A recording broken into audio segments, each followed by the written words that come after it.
Hello everyone शांति पाठशाला को मु आपण मानंकु स्वागत जणाउछि। आजिकार एक नूतन वीडियो रे आमे आलोचना करिबा एक सुंदर विषय वस्तु सड़क सुरक्षा जीवन रक्षा। वीडियोटी आरंभ करिबा पूर्वरु चैनल को सब्सक्राइब कर दियंतु एवं बेल आइकन टी को प्रेस कर दियंतु। चालंतु आरंभ करिबा। उपक्रम मनीष जीवन अमूल्य एणु एहार सुरक्षा आमर दायित्व एवं कर्तव्य। जीवन सुरक्षित रहिले देश ओ जाति हसी उठिब। मनीष एक सुस्थ जीवन अतिबाहित करि पारिब, किंतु बेले बेले ता जीवनर सुरक्षा नष्ट होइथाए। पोको माछी भली रास्ता उपरे ता जीवन चाली जाए। सड़क दुर्घटना एहार मुख्य कारण। भारत रे प्रति वर्ष हाराहारी 1.5 लाख लोक सड़क दुर्घटना रे प्राण हरांती। गाड़ी मटरर बहुल व्यवहार ओ असावधानता फलरे मनीष विपदमुखी दुर्घटनार शिकार होई महामूल्य जीवन को हराई बसुछि। सड़क दुर्घटनार कारण नीतिदिनिया जीवन रे दिन हेउ बा राति घरू बाहरिले रास्ता रे असंख्य गाड़ी मटर जीवा आसिबा करुथिबार देखु। आमे निजे मध्य आवश्यकता अनुसारे 2 चकिया 4 चकिया किंबा ट्रक बस जानवाहनर व्यवहार करि थाउ। गाँ ठारू सहर जाए सबुठी गाड़ी मटरर व्यवहार बहु परिमाण रे बढ़ी जाइछि। नाना कारण जोगु सड़क उपरे जीवन को सुरक्षा करा जाई पारु नाही। एहार प्रमुख कारण अज्ञता असावधानता ओ खामखियाली मनोभाव। एतद् व्यतीत अपरिपक्व ड्राइवर द्वारा गाड़ी चलाइबा, सीमित बेगठारू अधिक बेगरे गाड़ी चलाइबा, सुरक्षा व्यवस्था को अणदेखा करिबा, ट्रैफिक नियम पालन न करिबा, रास्तार अवस्था खराब हेबा इत्यादि मध्य सड़क दुर्घटना पाई दायी अटे। एहार अन्य एक मुख्य कारण हेउछि निशा सेवन करी गाड़ी मटर चालना करिबा।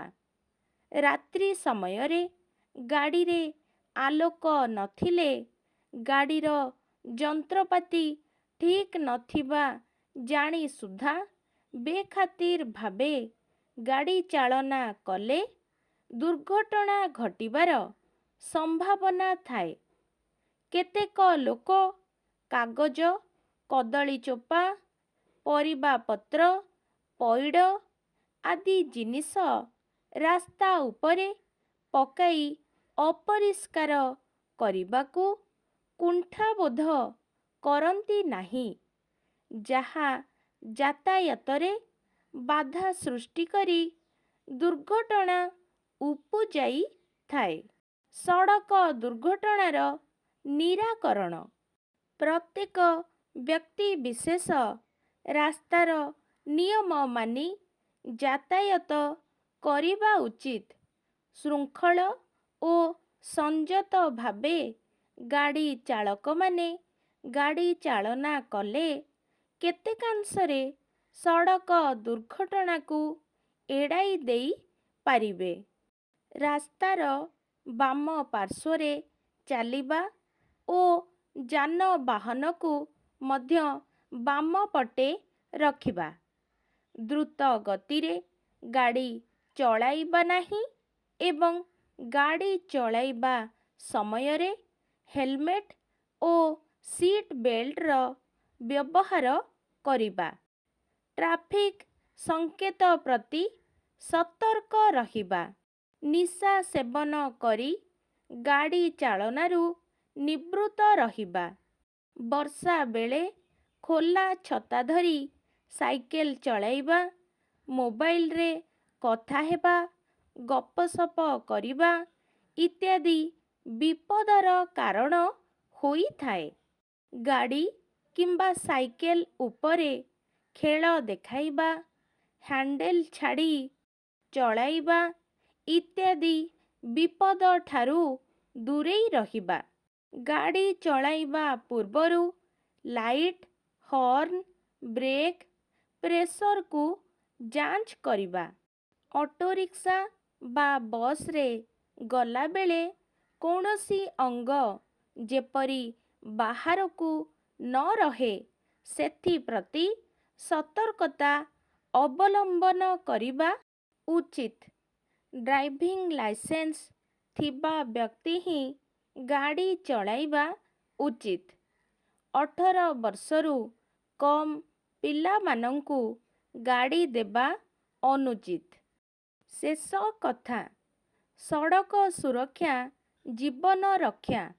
ସଡ଼କ ସୁରକ୍ଷିତ ରହିଲେ ଜୀବନ ରକ୍ଷା ପାଇବ।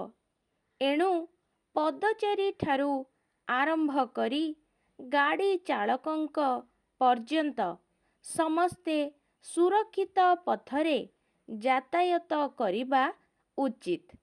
ନଚେତ୍ ସାମାନ୍ୟ ଅସାବଧାନତା ମହାମୂଲ୍ୟ ଜୀବନକୁ ଅଚିରେ ଲୋପ କରିଦେବ।